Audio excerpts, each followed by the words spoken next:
He will show us how powerful he is in the midst of affliction.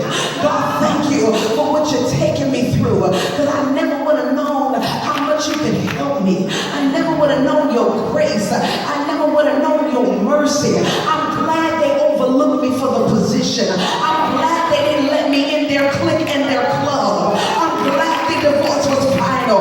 I'm glad my children are not doing right. I'm glad that the doctor gave me a bad report, because it reminds me that I serve a God who specializes in bringing good in affliction. And I talked to Pastor McNair and I said, Lord, Pastor, I'm talking tonight about affliction. He said, Leah, now when you think about affliction, you got to remember two things. And I would steal it and act like it's mine, but y'all would tell him, because this is his home church, so I'm just going to say it's his. And he said, Leah, let me tell you two things about affliction. Affliction has a time, and affliction has a course.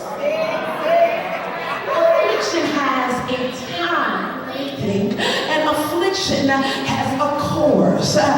Look at Jesus. When Jesus was afflicted, he was wounded, he was beaten, he was bruised, many stripes upon him. But when the time came for the affliction to be over, he resurrected. In 3 days, he resurrected. His affliction had time, and his affliction took a course.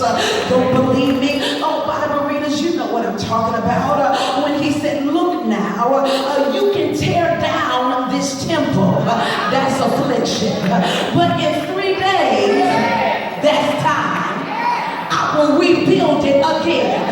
That's course. And so Jesus knew himself that affliction couldn't last but for so long. Now let's understand that, because if you were bruised like Jesus was bruised, if you were beaten like Jesus was beaten, if you had many stripes the way he did, it would be physically impossible for you to be healed in 3 days. It would be physically impossible. Come on,